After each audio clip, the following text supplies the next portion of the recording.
5. Según la Biblia, ¿cómo fue el cruce del Mar Rojo? De todas las historias del Antiguo Testamento, la más conocida es sin duda la del Éxodo.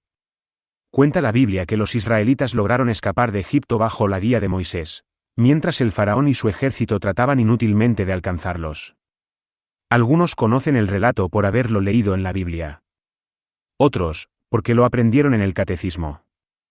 Pero ha sido Hollywood quien lo ha inmortalizado en la famosa película Los 10 Mandamientos, donde Charlton Heston en el papel de Moisés, logra con su bastón abrir espectacularmente las aguas del Mar Rojo y formar con ellas dos inmensos diques a ambos lados para que los hebreos puedan huir de sus perseguidores egipcios. Este suceso es considerado por el pueblo de Israel como el acontecimiento más importante de su historia, ya que a partir de ese momento comenzó a existir como pueblo. Fue su día de nacimiento. El recuerdo de este episodio se volvió tan importante, que todo padre de familia tenía la obligación de enseñar a su hijo desde pequeño a repetir: nosotros éramos esclavos del faraón en Egipto, y Dios nos sacó de allí con gran poder. Los egipcios nos maltrataron, nos oprimieron y esclavizaron. Pero clamamos a Dios, y Él nos escuchó y nos sacó de Egipto con su poder, haciendo cosas extraordinarias. Por eso, la narración de la huida de Egipto, contada en el libro del Éxodo, puede considerarse el centro del Antiguo Testamento. Sin embargo, actualmente los arqueólogos y biblistas sostienen, con muy buenos argumentos, que el Éxodo tal como está en la Biblia no es un hecho histórico. Se trata de una tradición creada por Israel para expresar la convicción de que Dios guió al pueblo hebreo desde sus comienzos, desde su mismo origen. Pero al leer el relato bíblico tal como hoy lo tenemos, descubrimos que contiene una serie de contradicciones e incoherencias que revelan los restos de varias versiones y añadidos posteriores.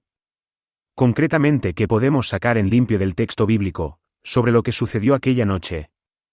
¿Cómo relata la Biblia la huida de los hebreos?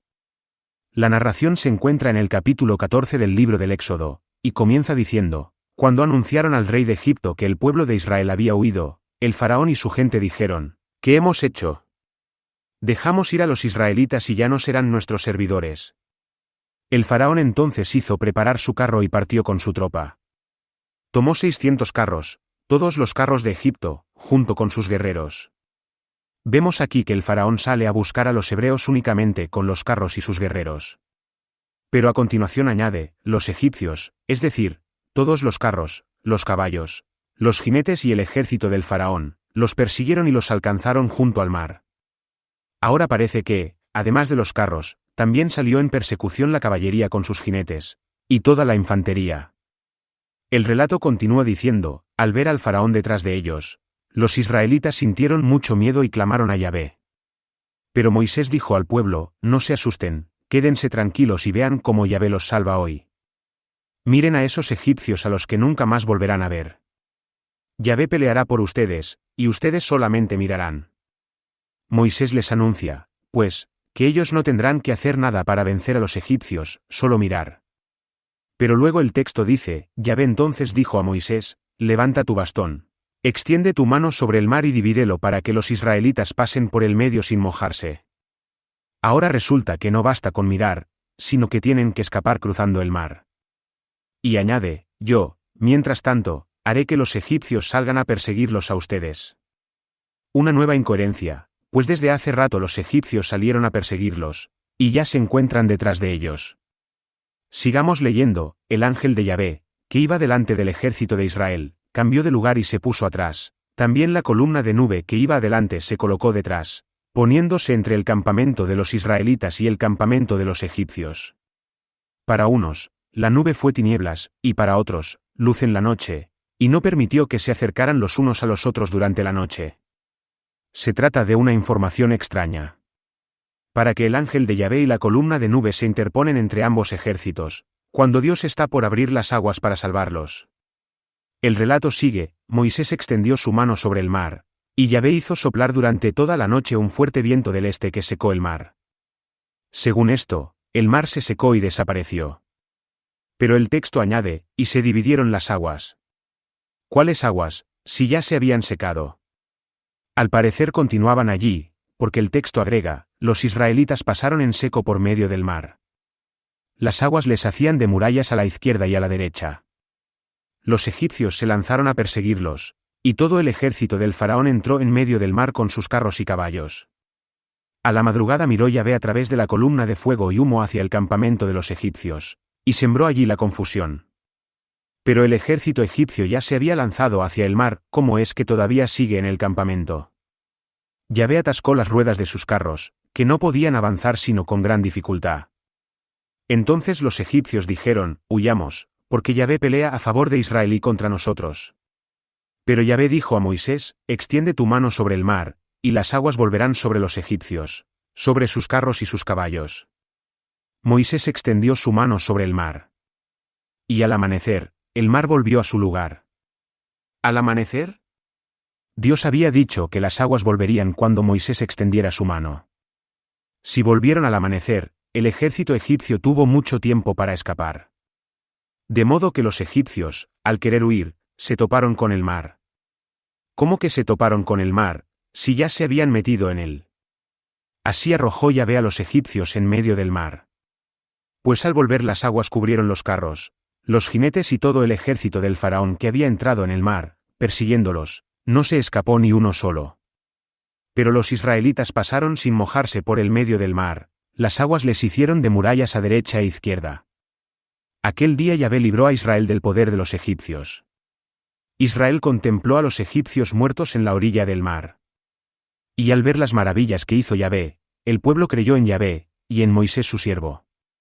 Todas estas discordancias parecen indicar que el relato de la huida de Egipto, aparentemente unitario, encierra tres tradiciones distintas del milagro de la liberación israelita, que más tarde fueron unidas en una sola. Según la primera versión, la noche en que el pueblo de Israel huyó de Egipto, el ángel de Yahvé y una columna de nube se colocaron delante de éste para guiarlo en su marcha hacia el desierto. Cuando el ejército del faraón se lanzó a perseguirlo y estaba a punto de darle alcance, el ángel de Dios y la columna de nube cambiaron de lugar y se ubicaron detrás del pueblo, en la retaguardia. Al colocarse entre los dos campamentos, la nube ocultó a los hebreos de la vista de sus enemigos. De este modo, la nube oscureció el horizonte a los egipcios, pero a la vez iluminó a los israelitas, que pudieron escapar tranquilamente amparados por esta cortina de luz. En este relato, es la nube la que libera a los israelitas de la persecución de los egipcios y los conduce directamente al desierto. No hay milagro del paso del mar, ni tampoco destrucción del ejército egipcio. Este simplemente no logra enfrentar a los israelitas, los cuales se ven libres de sus perseguidores y pueden escapar sin un rasguño. La segunda versión cuenta que cuando los israelitas, que de alguna manera ya habían vadeado el mar y lo habían dejado atrás, vieron aparecer al faraón con su ejército, se enojaron contra Moisés. Pero él les dijo que se quedaran donde estaban y simplemente miraran. Entonces, en medio de la noche, comenzó a soplar un fuerte viento del este que secó el mar. Los egipcios, despreocupados, instalaron su campamento en la zona donde el agua había desaparecido. A la madrugada, antes de que estos atacaran, Dios, desde la columna de fuego y de nube, provocó una inundación en el campamento egipcio y sembró la confusión en su ejército. Las ruedas de los carros se vieron frenadas por el barro, y no pudieron avanzar. Entonces comprendieron que Yahvé combatía en favor de los israelitas. Y cuando decidieron escapar, ya era demasiado tarde, el agua, que ya había vuelto otra vez a su lecho, los anegó por completo. Así fue como Yahvé terminó ahogando a los egipcios en el mar.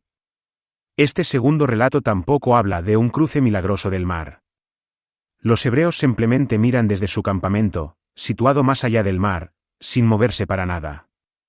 El milagro consiste en la destrucción de los egipcios como consecuencia de las aguas, que primero se secan milagrosamente y luego regresan inundando a los perseguidores. Esta segunda versión es la que aparece en los textos bíblicos más antiguos. Así, por ejemplo, el canto que entona María, la hermana de Moisés, inmediatamente después del Éxodo, dice, canten a Yahvé, que se cubrió de gloria, hundió en el mar a los carros y a los caballos. María no menciona para nada el cruce del mar. Lo mismo vemos en el largo canto que entona Moisés luego de atravesar las aguas, no dice una palabra de que las hayan cruzado, solo cuenta el hundimiento del ejército egipcio. Finalmente, tenemos una tercera versión, que es la que todo el mundo recuerda, la de las aguas que se abren para que pueda pasar el pueblo con Moisés. Esta es una ampliación bastante exagerada de la versión anterior, en la que se busca resaltar aún más el carácter espectacular del hecho, a fin de que sirviera en la catequesis para fortalecer la fe de los judíos. Según este tercer relato, frente a la súplica de Moisés, no ya del pueblo, como decía el anterior, Dios ordena a los israelitas que caminen en dirección al mar que estaba al frente, y dice a Moisés que levante su bastón sobre las aguas. Al hacerlo, el mar se divide por la mitad y sus aguas forman una muralla a la derecha y a la izquierda del pueblo. Los israelitas entonces pueden entrar en él sin siquiera mojarse los pies. Al ver a los hebreos atravesar el mar, los egipcios se lanzan ellos también en medio del mar, con sus caballos, jinetes y carros, para perseguirlos. Dios ordena entonces a Moisés que extienda nuevamente su mano sobre el mar, y así las aguas vuelven a cerrarse sobre el ejército egipcio, de modo que todos mueren ahogados. Los israelitas, en cambio, llegan sanos y salvos al otro lado del mar. En esta tercera narración la figura central es Moisés. Él, con su bastón, divide el mar y luego vuelve a colocar las aguas en su sitio. Fue la versión que terminó imponiéndose en la tradición de Israel, y que encontramos en otros libros de la Biblia. Por ejemplo, el Salmo 136 dice, Dios partió en dos el mar de las cañas, y por el medio hizo pasar a Israel. También el Salmo 78, partió el mar, y los hizo pasar a través de él, conteniendo las aguas como un dique. Y en Nehemías, ante ellos abriste el mar en dos, para que lo cruzaran por tierra seca. Vemos que el relato de la salida de Egipto es, en realidad, un entretejido de tres versiones, cada una con su propio argumento y su propia historia. En la primera, Dios obra el prodigio a través de la columna de nube, en la segunda, a través de un viento del este, y en la tercera, a través de Moisés. En la primera versión, lo que sucedió fue que los egipcios no pudieron ubicar el campamento israelita. En la segunda, se produjo una repentina inundación. En la tercera, el mar se abrió prodigiosamente para luego engullir a los egipcios. En la primera versión, la actuación de Dios consiste en oscurecer la visión enemiga. En la segunda, es la destrucción del ejército del faraón. En la tercera, además de la destrucción del ejército egipcio, se narra el cruce milagroso del mar. Pero entonces, ¿cómo fue el éxodo según la Biblia? No es fácil decirlo, porque los autores sagrados entremezclaron diversas tradiciones en un solo relato.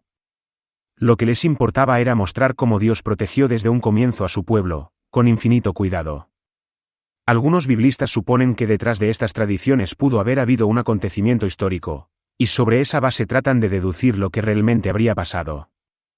Según estos estudiosos, un grupo de antepasados israelitas aprovecharon una catástrofe nacional sufrida por Egipto, quizás alguna plaga que mató a los niños egipcios, pues el Éxodo habla del ángel exterminador que pasó matando a los primogénitos y huyó en dirección al desierto. Cuando los egipcios se dieron cuenta, se lanzaron a perseguirlos. Los hebreos, al llegar frente a uno de los brazos del río Nilo, y teniendo en las espaldas al ejército egipcio, comprendieron que estaban perdidos.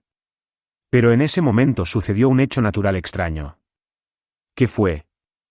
Un fuerte viento del este, que levantó una nube de polvo y arena y ocultó a los hebreos, como parece decir la primera versión.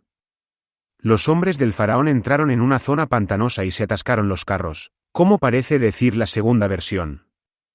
Los hebreos hallaron un vado para atravesar, mientras los egipcios cruzaron por un lugar equivocado y algunos se ahogaron, como parece decir la tercera versión. Lo cierto es que el hecho fue considerado una intervención divina, y así se conservó en el recuerdo de la tradición posterior. Con el paso del tiempo, el relato del Éxodo se transformó en el episodio fundamental y determinante de la historia de Israel. Y al ser contado una y mil veces por los narradores hebreos, los detalles fueron variando y ampliándose, según los lugares y las épocas, de manera tal que adquirió distintos coloridos en diversas regiones. Finalmente, alrededor del año 400 a.C., un redactor que conocía los diferentes relatos los unió lo mejor que pudo, formando con ellos uno solo. Es el que se encuentra actualmente en el libro del Éxodo. Si hubo o no hubo un Éxodo es, en definitiva, poco importante. Lo esencial es la convicción, que tenía el pueblo de Israel, de que contaban con la ayuda de un Dios capaz de liberarlo de toda posible esclavitud, de cualquier dependencia y sometimiento. Si ya una vez lo había hecho, podía seguir haciéndolo siempre. ¿Quién no sueña con ser libre? ¿Quién no ansía huir de las ataduras que lo oprimen, miedos, angustia, injusticias, problemas económicos, compañías destructivas, dependencias políticas opresoras? Todos suspiramos por alcanzar nuestra propia tierra prometida. Pero para ello no basta con hacer planes y proyectos. Hay que animarse a sortear los obstáculos que nos esperan, y a romper con las fuerzas caóticas que amenazan tragarnos si nos liberamos. El relato del Éxodo es la gran epopeya capaz de enseñarnos que tales fuerzas siempre se doblegan ante los que confían en Dios. Que las aguas jamás engullen a quienes se guían por la providencia divina. Algunos podrán pensar que los israelitas, para dominar la fuerza de las aguas, contaron con la ayuda de un líder excepcional, Moisés. Pero la fe nos asegura que jamás faltará a nuestro lado la presencia de un nuevo Moisés, dispuesto a guiarnos hacia la libertad. La figura de Moisés puede encarnarse en un libro, un amigo, una experiencia religiosa. Lo cierto es que Dios estará siempre cerca del creyente, abriendo sus aguas para que pueda atravesarlas sin ahogos.